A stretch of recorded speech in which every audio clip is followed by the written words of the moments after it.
Well, hello, I'm Carol Shaddix with Imagine Going There Travel, and we are your Viking Master Cruise experts. Today, we're going to talk about Cities of Light.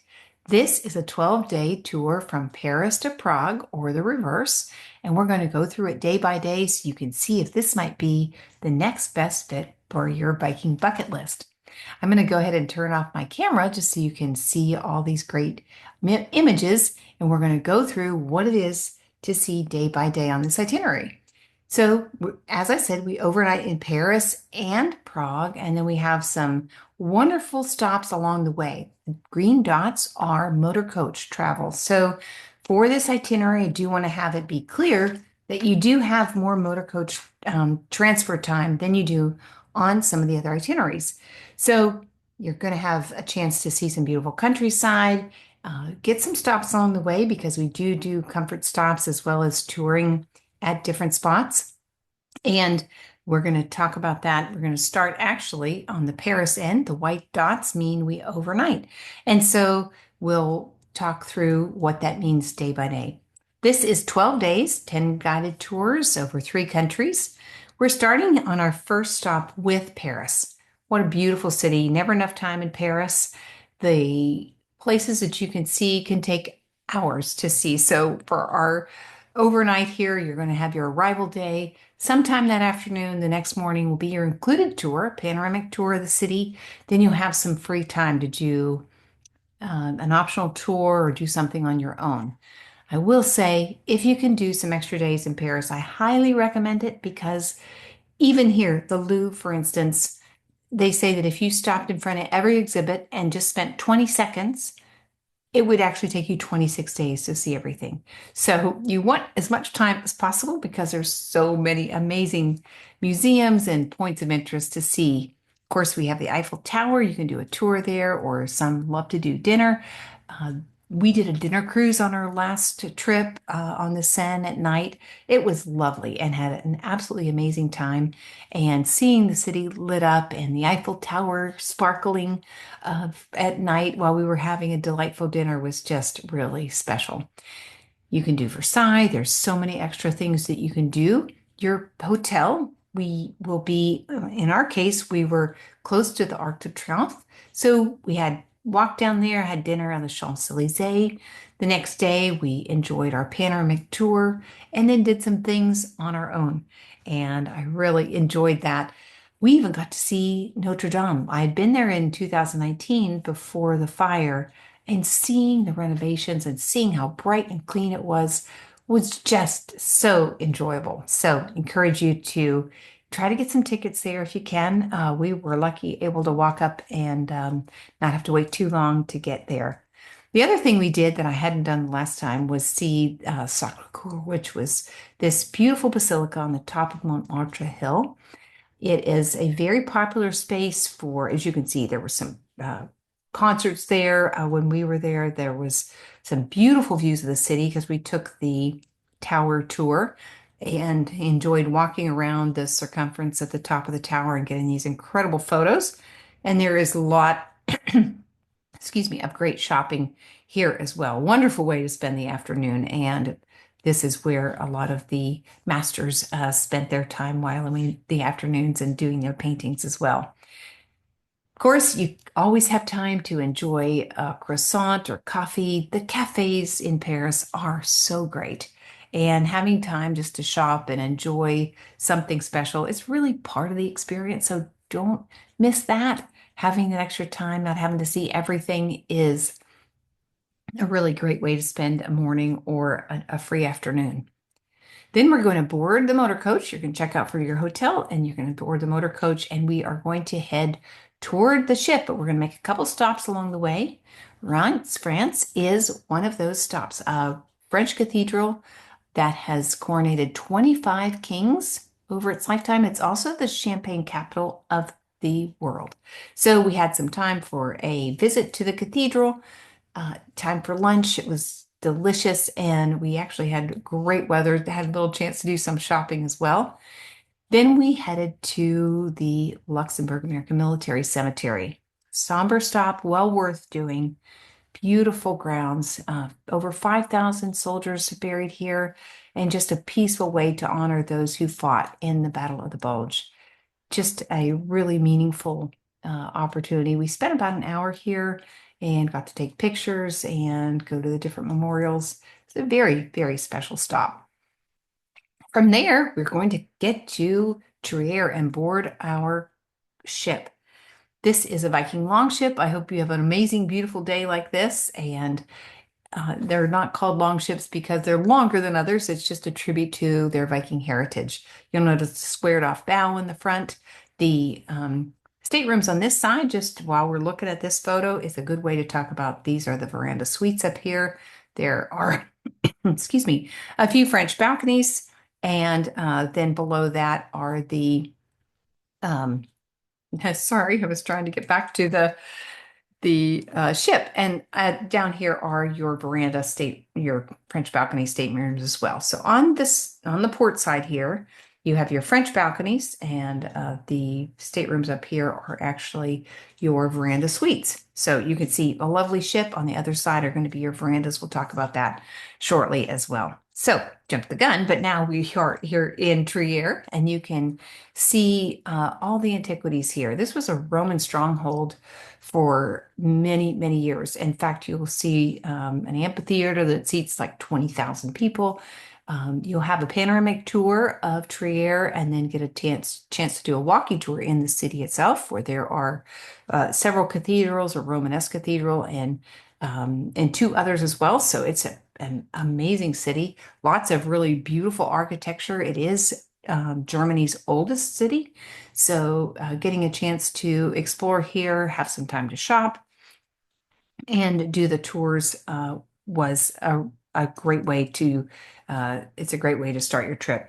You'll also see Porto Negro, which is called the Black Gate. It is a 2nd century Roman city gate. So it just tells you how ancient some of the history is here. The archway here, this is where they would have the entrance to the city. And if you were an enemy, they would actually close it off. And up here, soldiers would actually pour hot oil or tar or just incarcerate the enemy. And it was a very secure city because they had such great fortifications. So a lot of history here in Trier, and we'll leave here and then board the ship. And then we're going to sail the Moselle River, which is one of my favorite rivers. I love this river. It's, as you can see, it's very narrow, windy.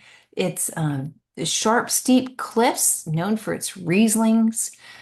The amazing harvesting that they do here, which is all done by hand, is just an impressive feat. You just have to realize how hard they have to work, how long the hours are in the harvest season, and very, very valuable wine because of the way that they angle the vines to catch the sun, and that slate holds the heat and produces a really great wine. See, there's some great wine tours here if you want to do that, but sailing this river is just an experience in and of itself. I just really enjoy that. I've done it a couple times, and it's just one of my favorite rivers. Then you're going to get to Bernkastel, and Bernkastel is a cute little town. This is one of my favorite photos of this little tiny house, but where I was talking about seeing the vineyards. If you go to the center of town and go up this little narrow road here, it will take you to the top of a hill. This is the Landshut Castle, and it is an ancient castle as well. It actually still is used for, I think there's a restaurant there. They do some weddings, but it's got a lot of history. Take some great photos here. It's a great way to get exercise. Not a tour here in Bernkastel, but time to walk around. And if you keep moving, you can actually see the town, do a little walking, and get up to the top of that hill and get some great photos. Cochem is our next stop. This is just a wonderful castle. Reichsburg Castle is my husband's favorite. We've done this one a couple of times. It has been modernized. There is a sweet but sad story about a man who took his young bride here, many years younger, bride and rebuilt the castle. She did not like being so isolated and up on the hill, as you can see from this incredible view, and actually ended up leaving him, and it broke his heart. But the castle is still stunning to this day and amazingly in great shape, and lots of artifacts there. And you can just appreciate the um, views from here as well as the great tour that you'll get at this castle. So love this day. Views are beautiful, and definitely get a little history of how the castle lords back in the day would claim the tolls so they could keep these massive uh, structures in operation with all the people that they needed to work as well. Then you're going to have our favorite day for many of our guests, and that is sailing the Middle Rhine. Scenic cruising is always such a highlight. The wonderful thing about this is you get to relax in the Explorer Lounge. Your program director is going to be talking about all the castles you're going to see along the way. I recommend take a picture of the mile markers before along the way so that you can identify the castles. They're going to give you a lovely little map that'll tell you the castles that you're seeing, but you're going to take so many photos that it's going to all blend together. And if you take a picture of the mile marker, then you'll be able to match that up with the little handout that they will give you. In fact, I recommend doing that anyway. Every day that you get up, go ahead and take a picture of your Viking Daily. Not only will it give you the location of the ship in case you need it, have to contact the ship in an emergency, it'll also anchor all those photos that you're taking. I come back with 1,000 photos and they all run together. But if I have my Viking Daily photo in between, it helps me anchor which photo is anchored to which city. And this will be an extra tip for when you're sailing the Rhine and want to take memorable photos of these amazing castles along the way. Now, this is a point where I need to just make an explanation about how it differs depending on the direction you go. So, since we're starting from Paris here, we are going to actually stop in Koblenz. If you start in Prague, you're going to do Mainz instead. And I have photos of both, but I just want to explain how that difference works. Koblenz is a lovely town. You'll have a tour here. One of my favorite stops is a tour of Marksburg Castle. It's an optional tour, but this is an incredible castle. It was never damaged. It's got some incredible views over the river, and you're just going to step back in time. Now, it's not for those with mobility issues. There are steep stairs, a little uneven um, terrain inside the castle, but if you can do it, it's so lovely. Just the drive up to the castle, windy, steep, and just these little hairpin turns that just give you these incredible views. You can see why it was so well defended, because no one was able to surprise them getting to this castle. So you're going to see the kitchen where they cook a whole cow, the dungeon equipment, the torture equipment, the ballroom there, the well. Can you imagine hand cranking water for all the people that were needed to be, for bathing, drinking, cooking, etc.? That was what life was like in the Middle Ages, just staying alive and eating and praying. But even the cannon are original there. So you're going to want to do this castle if at all possible. If not, you can see Ehrenbreitstein Fortress, which is a much easier tour. You'll have cable cars across to the fortress and give some great views of the city, learn some history there. So either one of those are great. If you're coming the other direction, one of my favorite cities is Mainz, and it's just a beautiful city, so much history. My favorite thing is the Gutenberg Museum. It's under renovation right now, but we did get to see where they had put the artifacts of the Gutenberg Museum. I think it's the Natural History Museum now. So if you go there, then you also get to see the History Museum as well. And just getting a chance to see these ancient manuscripts over 1,000 years old, handwritten by the monks, just learning the genius of the Gutenberg press. And they'll actually do a demonstration of how they actually used the printing press back then, which is fascinating. Wonderful day in Mainz. You'll have a chance to have an included tour of the city and this cathedral here. There's also another one with Chagall, Marc Chagall, beautiful blue windows. You can do that on your own, but Viking also does it as an optional tour as well. Very fun city. I love both of them. Just depends which direction you go. Day 7 is going to be Heidelberg. What a fun city. And you've got like the whole day here. This is just a beautiful city. This is the Heidelberg Castle, the ruins of Heidelberg Castle. You can go in and see some of the rooms. There's this huge wine cask. I don't remember how many gallons it holds, 1,500 gallons or something crazy.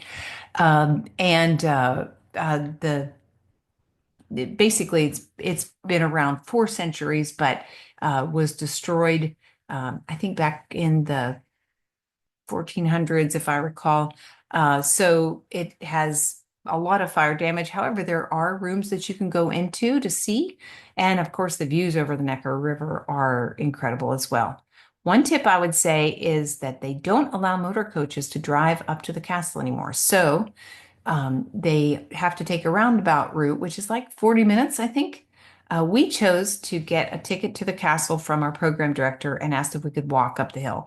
It is not that bad of a walk. You can always pause and take a breath during those steps, but it'll give you much more time to enjoy the castle and then come back down and have more time on the town. Otherwise, you're going to be using up your day's visit with some motor coach time.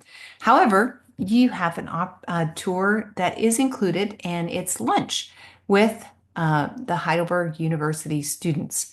We had a lovely time with our student that we visited with, and it was he got a free lunch, told us about his life there, and we enjoyed visiting with him and having a chance of having a German lunch and enjoying learning all about the city from the standpoint of a student who hadn't been there for very long, was just learning to get around and make friends, and how difficult it is to find housing here, and what they do on the weekends. So it's an included option that I think you would really enjoy. It's kind of like getting a chance to visit with a local. So full day in Heidelberg, and then they will take you to the ship. And the next day is a day in Würzburg, and this is the bishop's residence. A fabulous, fabulous tour. I was so impressed with this. So back in the day when the church and the state were linked, the bishop had control of both purses and made a fabulous dwelling for himself. You will go in here and see this amazing fresco.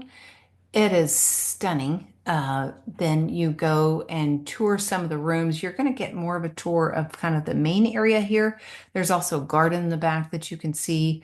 The painting is stunning. Tiepolo was the artist that was commissioned for this, and there is just a lot to admire and see. One thing that I thought was fascinating, there's something that looks like a statue of a dog painted beautifully.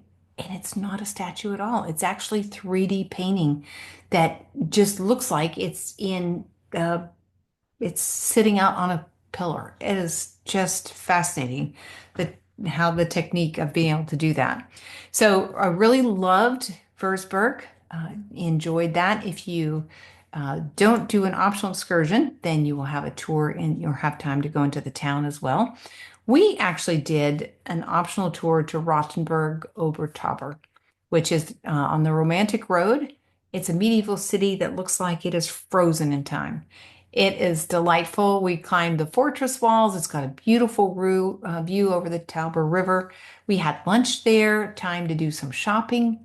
Just a very, very fun day. A highlight of our tour and certainly of this day. So do both of those if you can. I think you'll really enjoy it. The next day, we're going to be in Bamberg. This cute little town is known for its smoke-flavored beer. We enjoyed a tour here. A university student took us around and told us all about the history there. The beer was not available to be sampled because it was too early in the morning, but we did have time to see the town. Apparently some movies have been, I think Robin Hood, if I recall, was filmed here, or a portion of it was. I saw where that was, and walking around this quaint city is beautiful. I bet it's a wonderful Christmas market as well. Enjoyed this, and interesting thing on the mural, I don't think it's on this building, but there is a mural painted on the side of the building, and there is an actual protrusion on the side of a person's, like from the knee down to the foot. The interesting thing is he made a footnote on the building, so and he signed the artist's name beside it just to make sure he was remembered. So just cute things like that.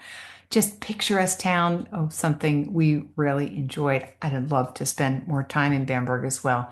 One thing I love about Viking taking to these small little cities that are just like hidden gems. And then you're like, wow, that was so cool. I would love to spend more time there. And you always enjoy coming away feeling like there was more to see. From Bamberg, we're going to be getting off the ship and we're getting on the motor coach. Now we're heading to Nuremberg. A little bit of a transfer time here. Go to Nuremberg and we're going to have several stops. You're going to have a time to tour the main part of the city. And we had lunch there. Then we did a tour of the castle and overview of the city and also the Zeppelin fields as well. So we had an amazing guide. He was doing his PhD in history and talked to us with so much energy and information. I felt like I was drinking from a fire hose, all that Nuremberg has to offer. This is a great Christmas market city as well. Very authentic. It's been going for over 700 years and a great way to enjoy Christmas time in Nuremberg as well. We also ended our stop with the documentation center there, and our guide just told us all about the war crime tribunals, and we learned about that. We didn't go into the documentation center, but actually we're there learning about all the history and basically the effort of the world to stop crimes against humanity was really a focal point of that center, and enjoyed our day in Nuremberg. Then we got on the ship and you're going to head to Prague. What a beautiful city Prague is, called the City of 100 Spires. And it is just a magical, magical city, known for the Charles Bridge there that you see and lots of beautiful views. Having time, extra time in the city really allowed us to stroll around, see, have some chimney cakes, which are the pastries that are rolled around dowel, and they're toasted over a hot fire, then sprinkled with cinnamon sugar or all different types of toppings. You can fill the center with ice cream or whipped cream, and it's a delicious, delicious treat. Having time to just explore and sample different foods was great. And we also did an optional excursion to Lobkowitz Palace, which was a palace that was owned by a Czech family, the Lobkowitz family, and taken from them during the war, but it was returned to them. They kept very good records, so they were able to document all the artifacts they have. They have so many amazing paintings and musical pieces there. The Lobkowitz family was a strong patron of the arts, including almost to the point of one of the ancestors almost bankrupting the family because I think he said that, I believe it was Mozart or Beethoven came in and they paid him the equivalent of 200,000 euros for the evening's entertainment. So obviously it was well regarded in the Lobkowitz family, but the special memories were able to survive, thankfully, because it didn't bankrupt them. But you'll see all kinds of old instruments that are on display. Even Beethoven's Fifth Symphony, the original score is there. So much to admire. Great views of the city as well. And we also got a private concert with some of the top Czech artists there from their orchestra. And there were three that did about a 30-minute concert for us in this beautiful room in the palace. And it was just a really nice memory. So wonderful way to see the inside of royalty. And we had a delicious lunch there as well. That is the conclusion of the topics of our trip. If you can, as I said, wonderful way to extend your trip. If you can do 2 nights extra in Paris, it'll really give you some time to enjoy, see so many more things there, or extend your time in Prague. Loved the astronomical clock, as you see there on the town hall. So many more things that you could see, enjoy some amazing food, and really relax and feel like a local there. Lovely trip and something I think you would really enjoy if those stops along the way are part of your bucket list. So, I just want to talk a little bit now about why you would use Imagine Going There Travel, and that is going to just help you understand the importance of how we can help. So, we are Viking's second largest seller. Viking is really all we do. So, we know these itineraries inside and out. Not only do I travel on them, I pay for my team to go on them as well because we want to be the Viking experts and be able to give you real useful information to see, is this going to be a great fit for you? You're never going to pay more for your trip. Very often you'll pay less, and you have our whole team watching out for you, which is so much better than calling into an 800 number. Does somebody know what they're talking about? Have they been on the trip? Can they give you the best advice? And we do have specials. We've got some of those codes that we can apply. We'll tell you if you're getting the best deal or if there's a different date that might give you better savings. And you're always going to receive some extras from us, whether it's shipboard credit or referral discount. We are here to help you maximize the very best deals for your vacation. Now, if you book direct in the last 60 days, give us a call. There may be some extras we can add to your reservation. So my contact number is there, carol@imaginegoingthere.com, or just give me a call, 770-421-9627. And now I want to do just a quick overview of what the ship is like. This is the Viking River ship. As I said, the Aquavise Terrace is a wonderful way to have a great lunch or breakfast, even enjoy coffee with a blanket at night if it's cool out. The sun deck is a great place to get some exercise or enjoy scenic sailing day. And remember, when I started the video, I said how the French balconies and the suites were on the other side. Well, this is the side that has the verandas. So this is veranda A and this is veranda B. They're exactly the same size. There's about $200 difference per person per deck. And if you choose to be on the upper deck, that's going to be A. Middle deck, of course, is going to be B. And then we have our Explorer suites in the back. So why would you choose a river cruise? Well, as you can see, it's relaxing and comfortable. Your hotel is floating with you. And when you're on the rivers, of course, there's no packing and unpacking. On this itinerary, we do have the Paris and the Prague extensions where you will be changing from the hotel to the ship.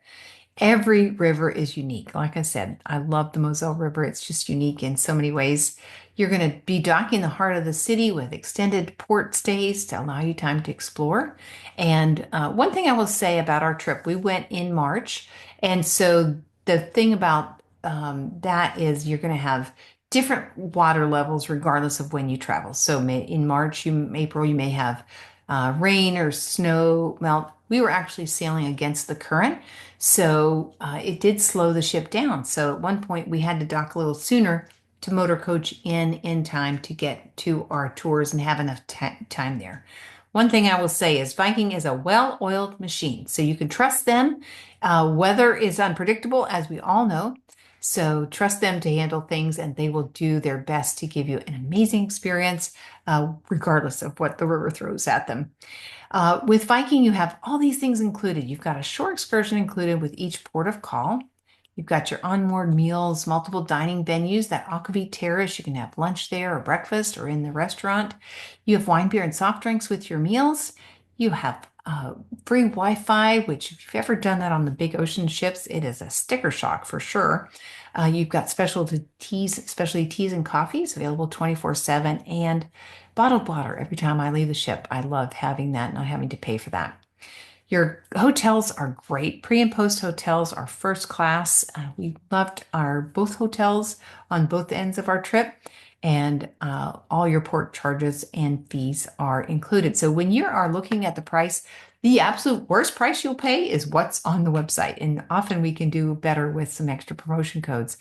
The cruise fare is one column, the air is the other. You're welcome to choose one or both, but if you choose air with Viking, your transfers are going to be included. Now, a quick tour of the ship. You see this is the guest services area, so you'll come in on either side through these glass doors. You'll have a chance to ask the guest services staff questions. They're super helpful. There's always going to be a map here as well as a little card that has the location of the ship. It's also on your Viking Daily as well. When you turn around from there, you're going to see this beautiful atrium. Viking loves helping you feel like you're sailing in the destination, and lots of little touches like leather covered handrails and lots of beautiful viewing, regardless of where you are on the ship.